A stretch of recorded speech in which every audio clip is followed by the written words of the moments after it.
With this video, I'm going to cover the entire lesson for geometric sequences. That way, if you're absent or you just need a little bit more review, you can go back in and look at these. It's going to be a lengthy video. I do have some shorter ones on very specific types of problems you can look at as well in addition to this. But I want to kind of go through and explain the process of what a geometric sequence is. We'll calculate some problems. So we're going to find out a little bit more about them. We'll be able to find a given term in the sequence, whether it's the 16th term or the 160th term. We'll show you how to calculate those very, very easily. The reason why I like this one, I use this whenever I want to try to calculate what my investments will be worth at some time in the future. Given their growth rate in the past, I can use that to try to predict what they will be worth at some point in the future. But let's learn a little bit more about geometric sequences first. A geometric sequence is something that has what they call a common ratio between consecutive terms. And that's very, very fancy. Let's kind of talk about what that is, and let's look at maybe an example here. We've got this one here. Remember, with the arithmetic sequence, it had the same difference in between here. So negative 2 to 10 would be 12. And then 10 to 50 would be, 10 to negative 50 is, let's see, that would be negative 60. So that one's definitely not an arithmetic sequence. Okay, this one is going to be a geometric sequence. And the way that we can determine this, and the way that we find the common ratio is what they refer to it as, is we'll take any two terms and compare those two. And the way we compare it is we take, for instance, the second term, this 10, and what we're going to do is divide that 10 by the first term, by the preceding term is what they call it. So the second term divided by the preceding term, which would be negative 2. So 10 divided by negative 2, we find out is negative 5. Okay, well, in order for it to be a geometric sequence, it has to be the same for all of these. So let's try that here. If we went to the third term, divided that one by the second term, so negative 50 divided by 10 would be negative 5. 250 divided by negative 50 would be negative 5. So then we see that this one does have a common ratio. So this one is a geometric sequence. Their common ratio is negative 5. Okay, so they follow basically the same type of rules, same type of process with the arithmetic sequences, only now we're multiplying basically instead of just adding or subtracting some number. Okay, so let's go through this here. We want to know, is this one a geometric sequence? So I'll give you kind of a second just to think about that. And again, to do that, what we're going to do is we're going to take the second term divided by the first term. Find out what that number is. Take the third term divided by the second term. If these are the same, if this ratio, if we're dividing by that same number all the time, then this one would be a geometric sequence. And hopefully you figured it out on this one. 2 to 6, we had to multiply by 3. 6 to 18, we multiply by 3. 18 to 54, we multiply by 3. So yes, this one is definitely a geometric sequence. The ratio on this one is a positive 3. Okay, and it can be negative 3. This would have to be a 2, then a negative 6, then a positive 18, then a negative 54. That would be negative 3. All right, well, let's look at another one here. This one, let's see, 4 to 14. No common ratio there. Not in between 14 and 20 either.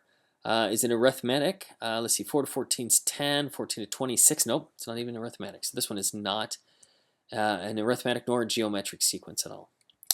Well, let's look at this one. Oh, this one looks a little bit scary because it's got a fraction here.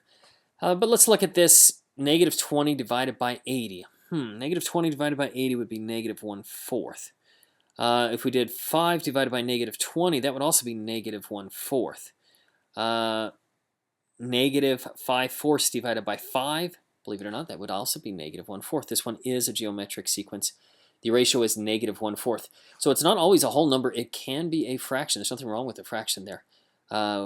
It's kind of in a way, if you want to think about it, dividing. If you look at this one, we're basically dividing by negative 4 every time. 80 divided by negative 4 is negative 20. Divided by negative 4 is 5. So that's where that's coming from. But your ratio in this case would be negative 1/4. Last one. Let's see. This one we're going 5 to 10. We're multiplying it by 2. Then we multiply it by 5. Then we multiply it by 3. Nope, that's definitely not the same ratio. So this one would not be a geometric sequence. All right. Well, this is kind of a little bit of background of where this equation or this formula comes from for geometric sequences. The first term, of course, is a of 1. We learned about that when we did our arithmetic sequences. It just means the first term in the sequence. The second term would be a of 1 times that common ratio. Okay, a of 1 times whatever this common ratio is.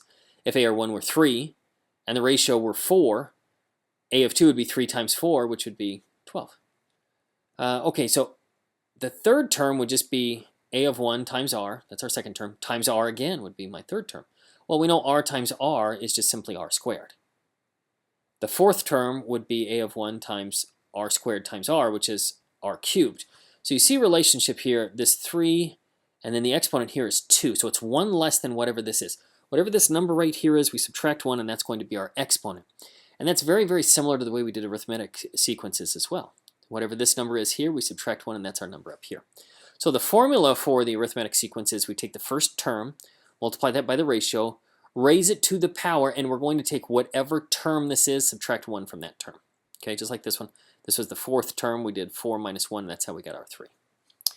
Okay, but here's the one that I would write down in my notes if I were you. I would take a second, pause the video, and then write all this down, because this is going to be important to solving these type of, or simplifying these sequences and finding a given term within the sequence. The nth term, this is some given term in the sequence. First term is a of 1. N is whatever the term number is. If it's the 17th term in the sequence, then n is 17. And r would be the common ratio. That's the common thing that we're multiplying each one of the terms by. All right, so we've got this one, and we're asked to find a of 10. So we're asked to find the 10th term in the sequence. Okay, and we can kind of just do this one by hand. We go, okay, it looks like we're being multiplied by a -2 each time. And just continue to multiply each one of them by -2. It's not too bad if it's a of 10. The 10th term's not bad. But what if it were something like the 118th term? It's going to take us forever. So we're going to show you a method now that will work all the time, and it will make it very easy to do both this a of 10 as well as the more complicated ones. We could have a of 2042, and it would be very easy to calculate. So we bring in our formula for for geometric sequences. This is the generic formula, this one that we just learned. And we start finding out information that we know. Well, we know a of 1 is -1. That's the first term of the sequence. We also know, let's see, we are looking for the 10th term. That's the number we're looking for. We'll get to that in a moment. The ratio. Remember how to calculate the ratio. The first term divided by the second term. Okay, so we've got 2 divided by -1, which would be -2. So our ratio in this one is -2, and it can't be for just these two. It's got to work for all of these. So we could do the same thing here. -4 divided by 2 is -2. So it works the same for all of those. So now that we have that, let me kind of clean this up just a little bit. So we've got these 3 key components. Now what we're going to do is plug these in. Okay, we're looking for a of 10. So that's our first one. A of 10. This is the 10th term that we're looking for. A of 1 is the next part that we need to fill in, and that's -1. So we fill that in, -1. Times r. R is -2. And then we need to raise it to a power, n minus 1. So this is our n. N is 10. It's just 10 minus 1. And if you wanted to, you could just plug this, whatever's on the right-hand side right here, plug that into your calculator to spit out the answer for you. That's very, very easy. I kind of walk you through each step just in the event that you wanted to kind of see how that worked a little bit more. This would be -2 to the 9th. Using our order of operations, we are not going to multiply these two. We're going to use exponents. Remember, it's parentheses first, then exponents, then multiplication. So -2 to the 9th is -512 times a -1 would be +512. So if we use this, if we continued on this sequence, the 10th term would be would be +512. All right, well, let's get some practice on that. We're going to do the exact same process right here. If you need to, you can push pause or maybe even go back in and rewind to see how I did the last one. And just kind of mimic it is all we're really looking for in the first one, maybe 2. After a while, hopefully you're starting to, instead of mimicking it, you're kind of doing it on your own. But go ahead and try these 2. Push pause on the video now. After you've obtained your answer, come back and push play.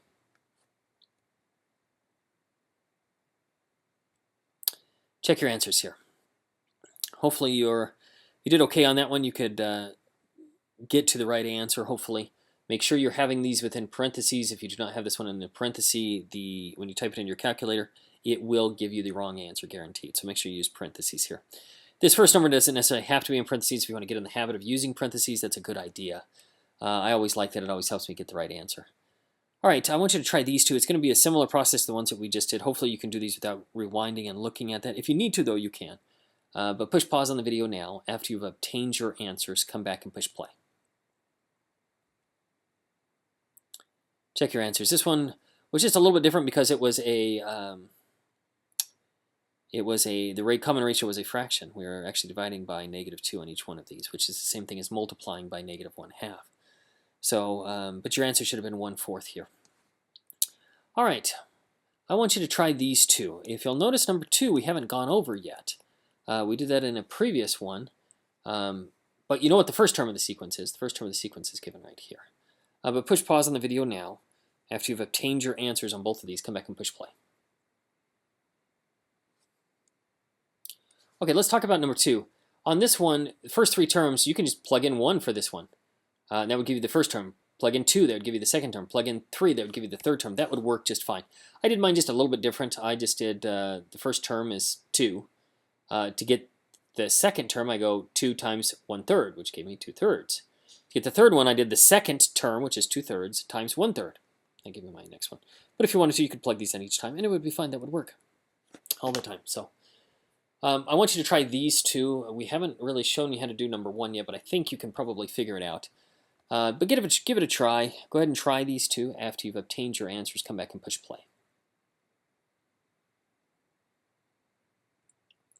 Check your answers here. So number 1, hopefully you could see that the common ratio here is that we're multiplying by a -4. The first term of the sequence is just -0.25, and that was it. So, and that's okay. We can have decimals. We can have fractions. We're not. It's not going to be an issue there at all. Hopefully you could get number 2 as well. Hopefully that one worked out for you. Now we're going to get into something that's a lot more challenging. And this one we're given 2 different terms, and we're given all we're asked to, and this one is a geometric sequence. That's going to be important to know. I don't have it listed, but it is. And we're asked to find what the 9th term of this sequence is. Well, the hard thing is we don't know what the ratio is yet. And we don't know what the first term of the sequence is. So let's just kind of start with our basic formula. We know that this is our generic formula for geometric sequences. Well, unfortunately, I don't know the ratio. I don't know the first term. I do know a of n. I know the second term is 8. I also know the 5th term is 64. We can use that to our benefit. And that's what we're going to do. So I'm going to take the 5th term, and this kind of seems a little bit weird. The 5th term is 64, but I'm going to just keep it as a of 5 for right now. We don't know what the first term is, so I can't plug that one in, but I'm going to change it slightly. And this is a little bit weird, but it will work. Instead of doing a of 1, I'm going to do a of 2 here. So I plug in a of 2 here. I multiply that by the ratio. And up here, notice here, n should match this. This is 5, and that does. That shouldn't be too surprising at this point. However, this should be a 1. I changed it to a 2 because instead of a of 1, instead of the first term of the sequence, I'm going with the second term of the sequence. So by going to the second term of the sequence, I've got to put a 2 in here. All right, so that looks weird, but let's use it to see if we can find our ratio. We know what a of 5 is. That's 64, so let's start filling that in. Okay, so this is the same thing I've got here, only I just changed a of 5 to 64. Well, I know what a of 2 is as well. That's 8, so I'm going to fill in that information there. So a of 2 is just plain old 8. Now, let's find out what r is. We can do this. What we need to do is isolate r. We need to simplify this 5 minus 2. That would give us 3. Now I need to get rid of this 8, so I'm going to divide both sides by 8. I find out that r cubed equals 8. Well, the way I get rid of a cubed is I cube root both sides. I find out that r equals 2. Okay, well this is a very, very key piece of information because now I can take it and I can plug it into this generic formula here. I know what r is in this scenario. It's 2. So I'm just going to take it and I'm going to plug it right in there for r. I haven't changed anything else. I just plug it in for r. I still don't know what a of 1 is. Now that I know the ratio, though, I can plug one of these back in and I can find a of 1. Then I can go back in and plug this a of 9 in as well, and that will work. But I'm going to show you a shortcut. A shortcut here is exactly the same process that we did over here. Almost identical to that, same beginning at least. I'm going to do it over here, and I can choose any one that I want. I know I'm looking for a of 9, so I'm going to fill that in right here. So I'm going for a of 9. I still don't know what a of 1 is. And these two, this exponent here, this last digit, this 1 and this one have to match. Well, but I don't have to use a of 1. I can use a of 2 or I can use a of 5. It really doesn't matter. I chose a of 5 here. Notice how this 5 and this 5 match, okay? This one and this one match. If I chose a of 2 here, that would be fine.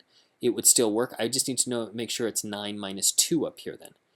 Okay, but a of 5 is what I chose on this one. Now I just need to simplify what's on, oh, excuse me, I know what a of 5 is. It's 64. Let's do that. Okay, now I just need to simplify what's on the right-hand side and I'm done. So 9 minus 5 would give me 4. 2 to the 4th power is 16, and 16 times 64 would give me 1024. So the 9th term of this sequence is 1024. This is a very, very new process. It requires a lot of high-level thinking. But I think you can do it if you practice it a little bit. I'm going to go through one more entirely with you. But the biggest thing here is I replaced a of 1 with something else. In this case, it's a of 2. I just have to make sure that this exponent here matches whatever this is, a of 2 here. Okay, so I'm going to go through another one here. And whenever I set this one up, I start with my generic sequence. And I start plugging in some stuff that I know. And I always start with the higher number here. So I've got a of 8 here equals, and this is going to be my a of 5. R, and it's going to be n, and we know n is 8 minus 5. These two need to match here, and these two need to match here. Okay, so 8 minus 5, this will help me find what my r value is. All right, but I know a of 8. A of 8 is this negative 8,748. Okay, now I know a of 5 as well. A of 5 is 324, so I'm going to fill that in. Okay, now I'm going to simplify this and solve it for r. 8 minus 5 is 3. I'm going to divide both sides by 324. I'm working to get that r all by itself. So I've got r cubed equals negative 27. I take the cube root of both sides. I find out that r equals negative 3. Now that r equals negative 3, I'm going to take and I'm going to plug that into this formula. This is the same formula here. The only thing I changed was I put in r because I know that value now. Now I'm looking for a to the 12th power. Excuse me, a to the 12th power. The 12th term of the sequence, a of 12. So I'll fill that part in right there, and I can choose either one, a of 8 or a of 5. It doesn't really matter which one I choose. In this case, I chose a of 8. Just make sure that your exponent matches that right here. If I chose a of 5, I'd have an a of 5 here, and up here I'd have a 5 as well. A of 8, of course, I know is this negative 8748. Now I'm just going to simplify what's on the right-hand side, and if you wanted to, just plug that into your calculator just like you see it. But 12 minus 8 would give me 4. Negative 3 to the 4th power is positive 81. And 81 times negative 8748 gives me negative 708,588. It's a lot of work on these. I'm going to give you a chance to practice. So just look at this one a second before we go on to the next one. Again, what we're doing is we're starting with what we know. We're going to plug in some number. I always choose the larger one here. Then we do the smaller one on this side. And the big thing is that this exponent, this 8 here, matches over here. This 5 here matches over here. And you see the same thing here. This, let's see here, this 12 matches this 12 over here, and this 8 matches this 8 over here. Those are going to be key components there. All right, let's give you some practice on these. So here's one I would like you to attempt right now. And if you need to, push pause and go back in and rewind it, and then just kind of mimic it is fine for the first time. And then as you go along, hopefully you can wean yourself of going back in and looking at it. But try this one now. So push pause on the video. Take some time on this. Try to work through it. After you've obtained your answer, come back and push play. Check your answers here. If you got that one, then you're doing very, very well. If you didn't, it's not a big deal. It's the first time we're trying it. I've got another one here that I want you to try. So push pause on the video now. Work through this one. After you've obtained your answer, come back and push play.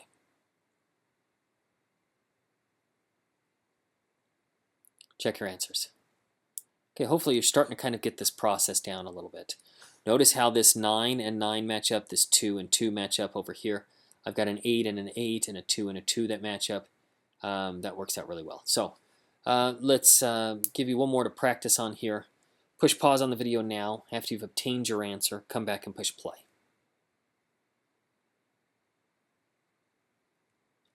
Check your answer here.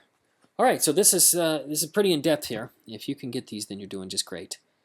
So let's, this will be the end of this video. If you need to, I do have additional videos that you can go through and view online through my YouTube channel. But hopefully this has helped out a little bit.